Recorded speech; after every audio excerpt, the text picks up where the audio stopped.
On my 29th birthday, my husband gave me a bottle of perfume.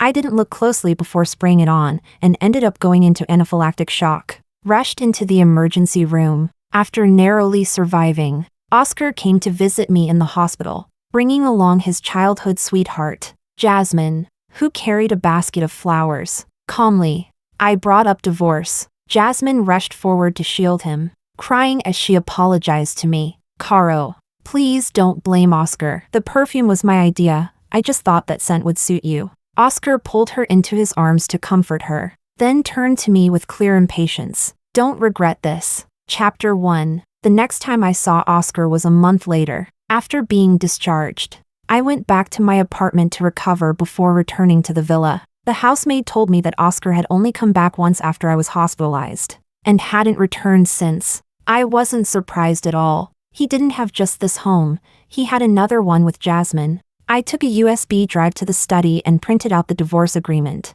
2 copies. I signed my name, then called Oscar. It was already late at night when he came back. He was carrying a gift bag. The moment he saw me sitting on the sofa, he casually instructed, "Make me a hangover soup." I had dinner with Chairman Liu and the others tonight, drank quite a bit. My stomach hurts. After saying that, he tossed the bag onto the sofa and went straight upstairs to the bedroom. Only after taking a shower and changing into his pajamas did he come back down. Seeing that I hadn't touched the bag on the sofa, he picked it up and handed it to me. A makeup birthday gift. I didn't take it. He placed it on my lap, but I stood up and set it aside. "Aren't you going to check what it is?" I forced a slight curl of my lips, but couldn't manage a smile. Looking up at him, I thought there were already countless gift bags like this at home. Why would I need to look? Ever since we got married and had a child, he never put any thought into gifts. It was always skincare products, or bags. If not bags, then jewelry. Even the bags he bought were all similar in style, and the jewelry designs were practically identical. Buying me a gift probably didn't take him more than 3 minutes. What he didn't notice was that sometimes I didn't even open his gifts for half a year. Except for that one bottle of perfume. Its packaging had been different. I opened it and sprayed it once, and immediately regretted it. It was made from roses, and I'm allergic to roses. I can't even tolerate their scent. I picked up the divorce agreement I had prepared earlier from the coffee table and handed it to him. "This is the divorce agreement my lawyer drafted. Take a look, if everything's fine. Just sign it." He froze for a moment, not taking it right away. Instead, he asked, "Are you making the hangover soup?" "I'll go check." I let him get up and walk toward the kitchen. It wasn't long before he came back. His expression dark. "You didn't make it. I'm tired. Don't feel like moving." Maybe his stomach really hurt. He pressed a hand against it before sitting down on the sofa. I pretended not to notice. He moved closer, wrapping an arm around my waist. His voice soft with apology. "Caro, this time it's my fault. I've been too busy. That's why I let Jazmin prepare your gift. How about this? I'll book a restaurant, and tomorrow we celebrate your birthday properly, okay?"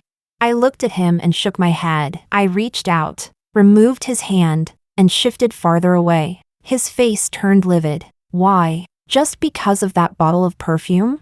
Between us, it was never about that bottle of perfume. It was because the author had stopped writing. The sweet story had come to an end. He had developed other intentions, and I had found my own thoughts. We were no longer the male and female leads who existed solely for sweetness. Chapter 2. On the second day after our marriage, I regained my memories. It turned out that I was the female lead in a sweet romance novel. Fair-skinned, beautiful, with a perfect figure, top student, campus beauty, and a cool, distant aura. Only one flaw: I was allergic to roses. And Oscar was the male lead of the story, cold and handsome, prone to stomach aches, and endlessly devoted to pampering me in every possible way. We spent 4 years in college in a cloyingly sweet relationship. After the graduation party, we got a hotel room. Oscar lost control, and we ended up having a baby. I had severe morning sickness during pregnancy. Oscar felt terrible for me and told me not to work, just stay home while he took care of both me and the baby. Pregnancy was painful. Oscar would even scold the baby in my belly, telling it not to torment me, or he'd beat it up after it was born. Not long after I regained my memories, Jazmin returned from studying abroad. She joined the Lou Corporation and became Oscar Lou's special assistant. That was when I learned that Jazmin's parents and Oscar's parents had been close family friends. After Jazmin's parents passed away, the Lou family took her in. They were childhood sweethearts. Having grown up together, Jazmin had always liked Oscar, and I only at that point found out about Jazmin, a character who had never appeared in the sweet romance story. She showed up only after the story had already ended. But I couldn't blame Jazmin. She had expressed her feelings to Oscar long ago. He knew how she felt, yet still kept her by his side, what he truly thought. I didn't know. During my pregnancy, they went on business trips together, drank together, attended high school reunions together. At first, when I got jealous, Oscar would just laugh it off and tease me. Later, I stopped bringing it up, and Jazmin quietly remained between us ever since. And now, he was asking me if I wanted a divorce just because of that bottle of perfume. Suddenly, I found it a little pathetic. That bottle of perfume was just the last straw. Oscar, I've wanted a divorce for a long time. Oscar frowned, his gaze turning icy as he looked at me. Carolina, have you fallen for someone else? I won't allow it. I was just about to call him insane when he lunged at me, pinning me down onto the sofa. Oscar, no. I struggled to push him away, but his entire weight pressed down on me. I couldn't move him. When his hands started to reach downward, I raised my hand and slapped him hard across the face. The slap made him stop. His eyes turned bloodshot as he stared at me, a hint of viciousness flashing through them. Carolina, don't forget, you're still my wife. What? I'm not even allowed to touch you now? I thought of the surgical procedure I had gone through, and my whole body trembled. I find it disgusting. He met my gaze, and I didn't back down in the slightest. Finally, he got off me and slid down onto the carpet, letting out a self-mocking laugh. So that's it. I was wondering why you wanted a divorce. Who is it? I said nothing. Oscar grabbed his coat from the sofa, threw it over his shoulder, and walked toward the door. Carolina, you want a divorce? Keep dreaming. You'd better hide him well. If I find out who it is, I'll kill him. Chapter 3. I watched his back as he was about to leave. A sharp pain stabbed through my chest. I called out to him, Oscar. He paused, but didn't turn around. I asked him, do you love me? He stayed silent. I continued, if you love me, would you keep Jazmin, who has liked you for years, by your side? If you love me, would you let your mother take our son away from me and send him abroad? Oscar, from the day you agreed to let your mother take our child, I started to doubt this so-called love of yours. At last, Oscar slowly turned to look at me, confusion in his eyes. Didn't we agree back then to let Mom take him so we could enjoy time as a couple? That was what you wanted, not me. I carried that child for 10 months and gave birth to him. I would never send him so far away just for some couple time. I'm not that kind of person. He shook his head slightly. Didn't we also agree to have a second child? I suddenly laughed. There is no second child anymore. I went into anaphylactic shock from that perfume and miscarried. Oscar's expression turned beyond ugly. The last time I went to the hospital, why didn't you tell me? He demanded. I was planning to tell you on my birthday night, but you didn't come. You had Jazmin send the perfume instead. Oscar, what difference would it have made if I told you? He fell silent for a long time before saying flatly, we can still have another child. No, we won't. Oscar, let's get divorced. If we don't divorce, I don't know what I might end up doing. I picked up the divorce agreement and walked toward him. Sign it. After taking it, he asked me, what about you, Carolina? Do you still love me? I've let it go. Just this time? Or a long time ago? I didn't answer. He continued. A long time ago, you stopped clinging to me when I went on business trips. You stopped telling me to stay safe when I drank. You stopped telling me to drink less. When I didn't come home, like that time I went to Moscow for 10 days, you didn't even send me a single message. Just like tonight, when my stomach hurt. You could completely ignore me. Carolina, you stopped loving me first. I stopped clinging to you because every time Jazmin was by your side, there was no place for me. I stopped asking about your trips because Jazmin would post photos of the two of you together. I stopped telling you to drink less because you were busy drinking on her behalf. When you went to Moscow for 10 days, I didn't message you because you and Jazmin were dancing in a bar. I didn't want to interrupt you. As for tonight, yes, I really don't love you anymore, Oscar. I've made room for Jazmin. I wish you two happiness. Oscar clenched the divorce agreement tightly, his eyes bloodshot as he stared at me. Then, he tore it into pieces and stormed out. I had the housemaid clean up the scraps and went to the study to print 10 more copies at once. An hour later, I saw Jazmin's post. Oscar was lying on the bed, asleep. She sat on the edge of it, taking a selfie. The caption read, "The person I love has never learned to love himself." If you don't love him anymore, why not just let him go? Why keep hurting him? I took those 10 copies of the divorce agreement, got into my car, and drove to Jazmin's house. I knocked on her door. "Caro, why are you here?" As Jazmin's voice fell, the laughter inside the living room came to an abrupt stop. I looked in and saw my son, sitting on the sofa playing with his toys. Beside him sat Oscar's mother. Chapter 4. In that instant, my blood surged violently. I looked at my son and asked, "Jack, when did you and Grandma come back?" He looked at me like I was a stranger and said nothing, suppressing every impulse. I walked over to him and reached out, wanting to hug him, but he shrank back in fear and ran toward Jazmin, shouting, "Mom, who is this lady?" I glanced at the old lady, her face full of indifference. Then I looked at Jazmin. She seemed a little guilty, but still picked the child up, soothing him over and over. "It's okay. Don't be scared."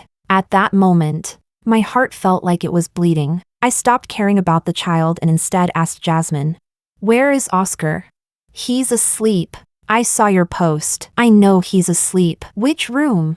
Jazmin pressed her lips together and pointed at a door. I walked over quickly. After entering, I turned on the light and locked the door. Oscar was indeed asleep. On the bedside table sat a glass of water and a photo frame. In the frame was a picture of Jazmin holding the child together with him. What a perfect family of 3. I looked at the unused pillow beside him. I truly wanted to suffocate the man in front of me. It still wouldn't be enough to ease the hatred in my heart. But I had to live. Losing my life over someone like him wasn't worth it. I raised my hand and slapped him repeatedly, 4 times, before Oscar finally woke up. He stared at me in shock and demanded, "Carolina, are you insane?"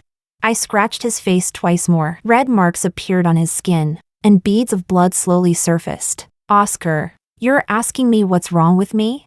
I grabbed the photo frame and smashed it against the cabinet. The glass shattered. I pulled out the photo and tore it into pieces. From outside came Jack's voice, shouting, "Dad! Dad, open the door!" Only then did Oscar seem to come back to his senses. He sat upright. "Caro, I can explain this. Mom only came back yesterday. We were planning to tell you at the family gathering tomorrow night." Listening to him, my eyes burned uncontrollably, tears falling like beads. Why is Jack calling Jazmin Mom?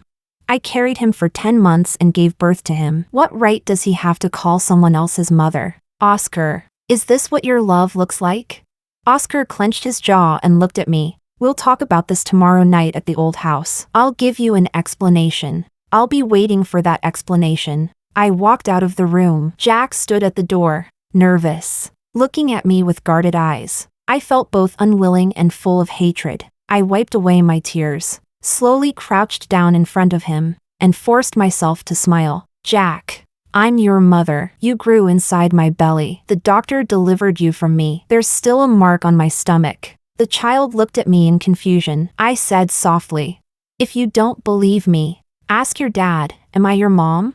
The child softly called out to his father. Before Oscar could respond, the old lady sharply warned, "Oscar, don't forget what you promised me." In the end, Oscar said nothing. The old lady looked at the child and coaxed, "Come to Grandma." The child had been raised by her for years, so naturally he was closest to her. Hearing that, he walked toward her. I let out a light laugh, as if I didn't care at all, and stood up, facing Jazmin. "You didn't have to rush like this. I'm already discussing divorce with Oscar. I've signed the papers, but he tore them up. See? I printed 10 more copies and brought them here. If I hadn't seen the old lady and my son here, I might have even asked you to help finalize the divorce. What a pity. Now, I'm more interested in seeing the two of you become publicly disgraced. With that, I stuffed the documents back into my bag and left Jazmin's house. I called my best friend overseas in country M. It's so late over there, why are you still awake?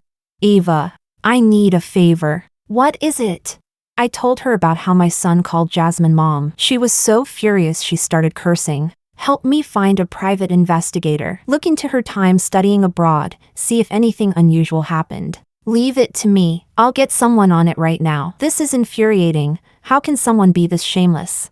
By noon the next day, my inbox was flooded with videos and photos. In the footage, Jazmin was pregnant while attending a wild group party. Afterward, she miscarried. She suffered severe hemorrhaging and had her uterus removed. For the rest of her life, she would never be able to have children. Chapter 5. I printed out the photos and put them into my bag together with the divorce agreement. After thinking for a moment, I stuffed a hammer into the bag as well. Once everything was ready, Oscar came to pick me up to go to the old house. The broken skin on his face was covered with bandages. We didn't say a word to each other. The atmosphere in the old house was heavy. I didn't know what Oscar had done last night, but when Jack saw me today, he timidly called out, "Mom." I smiled and gently patted his head. "Good boy, Jack." Jazmin walked in from outside, and Jack ran toward her, calling, "Mommy Jazmin." The small sense of comfort I had just felt, and the plan I had just suppressed, surged back up again.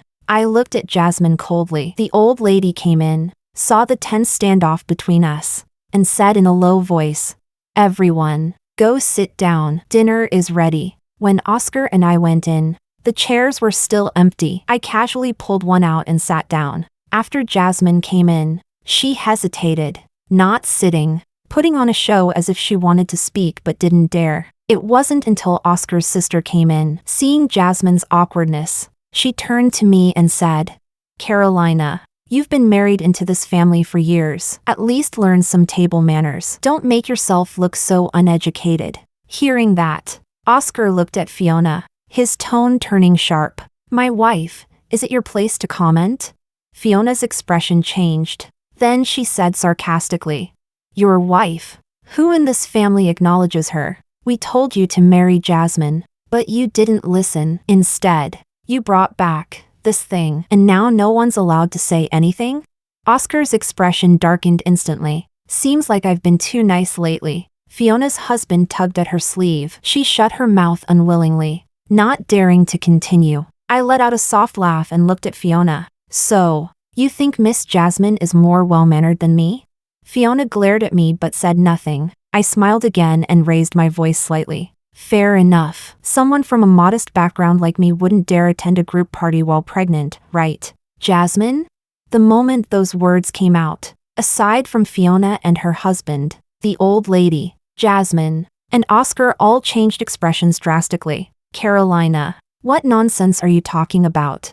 The old lady snapped sharply. Instead of answering, I called the housemaid. "Luna, in. Luna, please take Jack to the living room to play for a while." Luna looked at Oscar, and only after he nodded did she take the child away. I closed the door, reached into my bag, and pulled out a stack of photos, throwing them directly onto the table. Jazmin's face turned pale as she hurried to grab them, but Fiona and her husband were faster. They had already picked up several. They stared at Jazmin in disbelief. Meanwhile, the old lady and Oscar looked at me with dark, furious expressions. "Carolina, are you insane? Where did you get these?" Oscar demanded. I ignored him and instead looked at the old lady and Jazmin. "So that's why you wanted my son to call her mom. Turns out she's already ruined, can't even have children. Madam, you really do care about your son, forcing this kind of damaged goods onto him." The old lady was so furious she could barely breathe,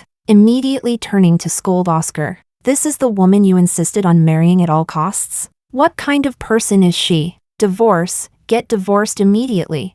I shrugged without a care. "Sure, I've wanted a divorce for a long time. It's just your son who refuses." Oscar stood up, gathering all the photos, and said irritably to Fiona and her husband, "Stop looking. Give them to me." After collecting them, he turned to me and demanded sharply, "Where did you get these? Does it matter?" Carolina, my patience has limits. I'm giving you one last chance, apologized to Jazmin. Looking at him like this, I reached into my bag and took out the hammer I had prepared. What exactly are you tolerating? I asked. As soon as the words fell, I slammed the hammer down onto the table. The glass turntable shattered instantly under the blow, breaking into pieces as shards flew everywhere. The moment it broke, the dining room erupted into chaotic, piercing screams. Chapter 6. Everything descended into chaos. Only Jazmin, who had already collapsed into a chair, remained still. She reached toward the shattered glass. At first, I thought she was going to use it to harm herself, but instead, she tried to put it into her mouth. The old lady screamed, "Stop her! She's having another episode. Get her to the hospital. Quickly!" Oscar snatched the glass from Jazmin's hand. It cut into his palm. Yet he didn't even frown. He lifted Jazmin in his arms and rushed out, the old lady following close behind. That left only Fiona and her husband in the room with me. They looked at me with complicated expressions. I ignored them. In the chaos of the old house, no one paid any attention to Jack. I went to the living room and asked him, "Everyone's busy right now. No one has time for you. Do you want to come with Mom? Are you really my mom?" Fiona had just walked into the living room. Hearing that, she frowned. "Jack, what kind of question is that? If she's not your mom, then who is? Then what about Mommy Jazmin?" Fiona's mind was still filled with those photos. A trace of disgust flashed through her eyes. "That one is just an unrelated aunt. You only have one mom, the one who gave birth to you. Silly kid." I took Jack with me, perhaps because Jazmin's situation demanded attention. Oscar never called me. No one asked about Jack either. That day, after leaving the old house with him, I went to a dealership and spent $300,000 to buy a motorcycle. Then I took Jack and headed south. Along the way, we met a group of riders and had a great time. Jack was still just a 5-year-old child. After a few days of carefree fun, he began to grow attached to me. By the time Oscar contacted me, I had already reached a remote town in the southwest. "Where are you? What? Do you need something? If you've agreed to sign the divorce, there are 2 copies of the agreement in the study." Oscar fell silent on the other end of the line. "Who is that person in your photos?" I wasn't sure which one he meant. I had posted quite a few pictures after leaving. "The one standing behind you." I opened my posts and looked carefully. Among a series of photos, there was a young man tilting his head behind me, smiling brightly. In the picture, it was just the 2 of us. I had wavy red hair, bold red lips, wearing riding gear, smiling freely and looking striking and confident. Not going to lie, that photo looks pretty good. "So it's because of him that you want to divorce me? You're even using Jazmin as a stepping stone?" That made me laugh out of anger. "Oscar, even now, you still don't understand why I targeted Jazmin? How many times did she provoke me before? Did I ever do anything to her?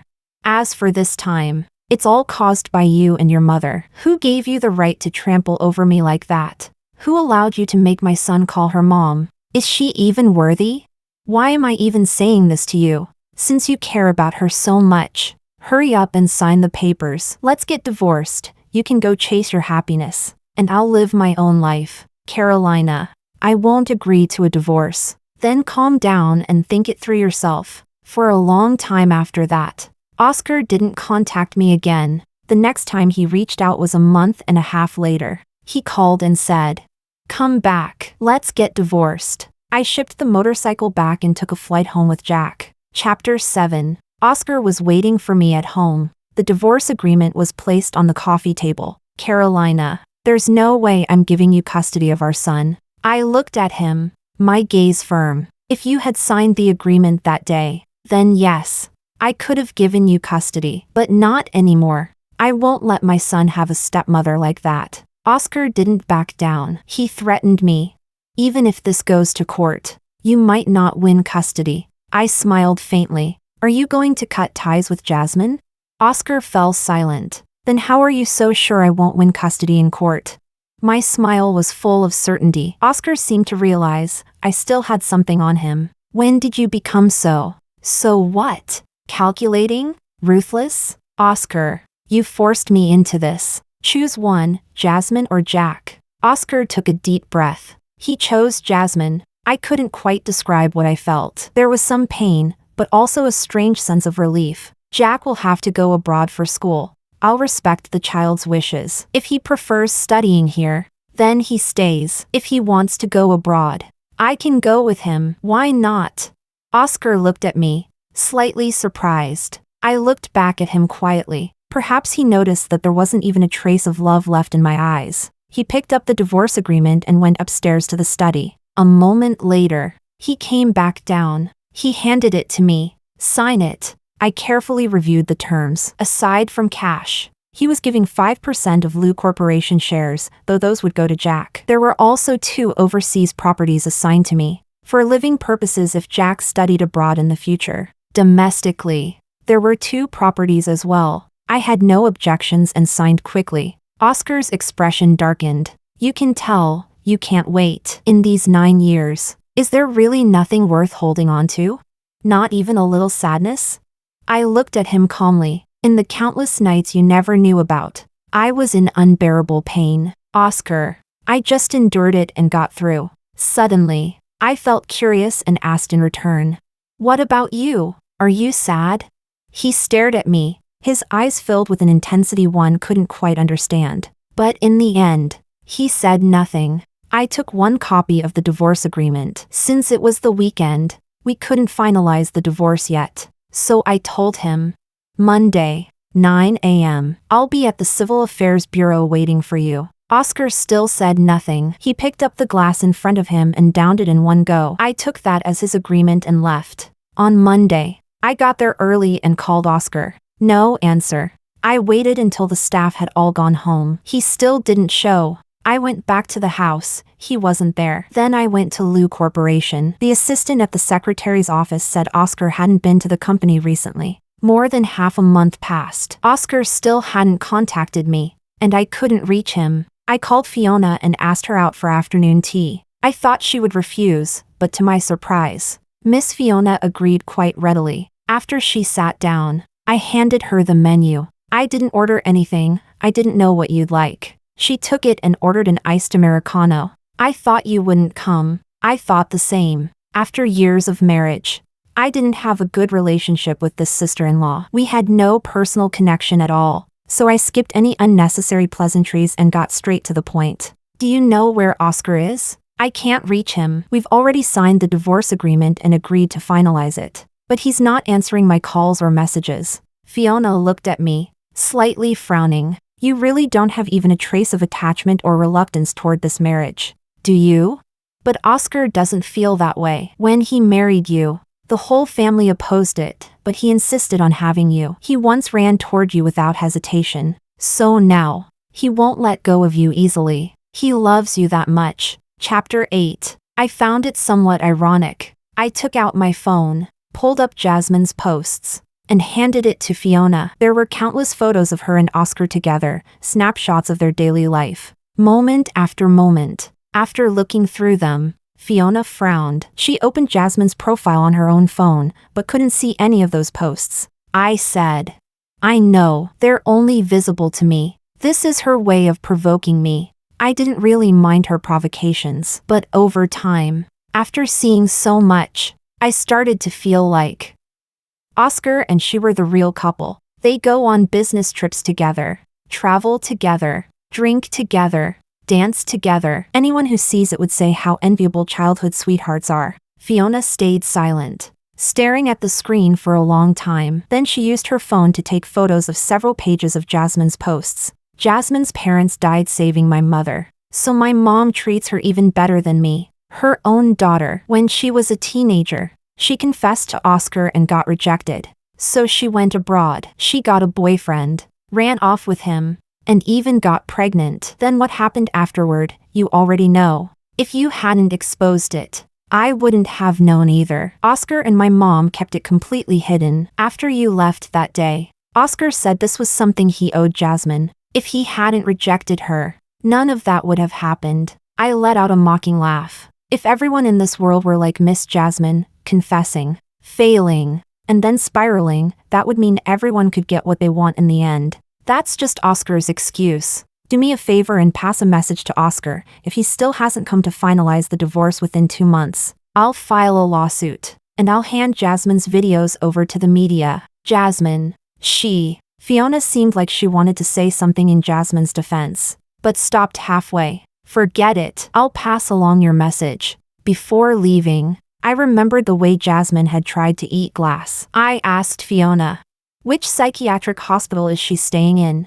Fiona seemed to realize something, then said with a hint of disdain, she's recovering at home. After I got back, Fiona texted me to say she had delivered the message. I replied with a simple thanks, but Oscar still didn't contact me. After 2 months, I hired a lawyer and filed for divorce. The case dragged on for over half a year. We spent that entire time in limbo. The first hearing didn't result in a divorce. By the second hearing, over a year later, we had already been separated for a long time. At some point, someone even sent me a video showing Oscar and Jazmin living together day and night during our separation. We finally got divorced. Oscar stopped me at the courthouse entrance. He demanded, "Where did you get that video?" "Carolina, you've really surprised me. You managed to get your hands on something like that. You really went all out just to get a divorce." I didn't understand how he could be so righteously angry. What exactly was he angry about? Wasn't he happy living with Jazmin all that time? From what I saw in the video, they were perfectly harmonious, pruning flowers together, mowing the lawn together, walking the dog together. Oscar, from what I saw in that video, you two get along quite well. This is the 21st century. Our laws don't allow you to have it both ways. Don't put on that fake, devoted act. It makes me sick. At those words, something cracked in Oscar's expression. I didn't look at him again. I simply turned and left. After getting the divorce certificate, I took Jack with me and continued traveling. In all the years I had been married, I had never felt this free. For the rest of my life, the horizon was wide and boundless. Chapter Oscar Extra. We got divorced. I couldn't bear to let her go, but she walked away so cleanly, so decisively. That retreating figure of hers, it cut deeply into me. She pushed step by step, until I had no choice but to sign the divorce agreement. I kept delaying the final registration,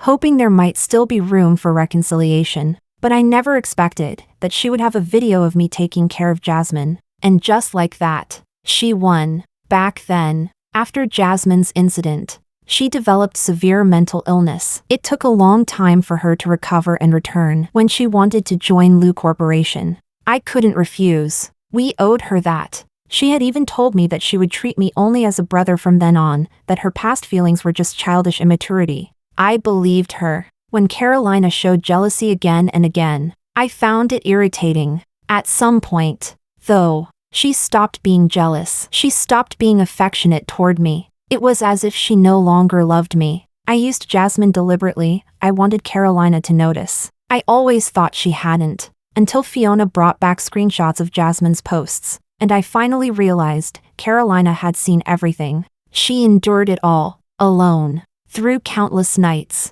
And during those countless nights, she slowly, bit by bit, peeled me out of her heart. Now, she truly doesn't love me anymore. And suddenly, I panicked. After Fiona delivered her message, I didn't even have the courage to face her. It wasn't until the divorce hearing that I saw her again. She had cut her hair short, no longer the long hair I liked. She had dyed it purple. When her lawyer complimented the color, she smiled brightly and said, "Really? My son likes this color." So I dyed it with him. There was no longer any sorrow on her face. Her eyes were filled only with happiness. So this was what she looked like after leaving me. Happy. After I got home, I investigated the video she had received.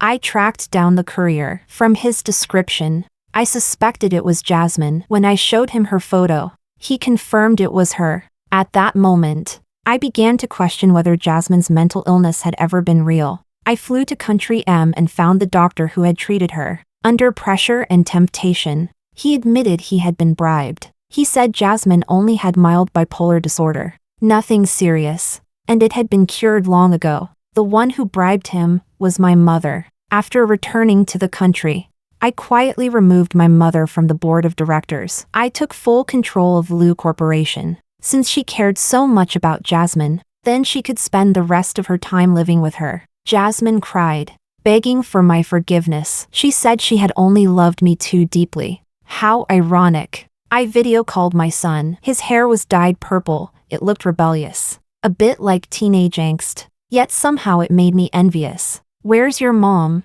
I asked. He grinned and flipped the camera around. She's dating a handsome guy. The young man in the video, it was the same one from that photo. He was braiding flowers into Carolina's hair. It was painfully blinding. I hung up the call. My stomach hurt again. I drove myself to the hospital. The doctor told me I had stomach cancer, late stage. I called a lawyer, organized all my assets, and made a will. Everything was left to Carolina and Jack. On May 9th, 2024, I died. Carolina brought Jack back to attend my funeral. Only after death did I learn the truth. I was the male lead in a sweet romance novel. The author said I was meant to exist for Carolina. And because I betrayed her, I was destined to die. This was my ending. I accepted the punishment. Only, there was still regret. And something I couldn't let go of. Because I still loved her. No one ever knew.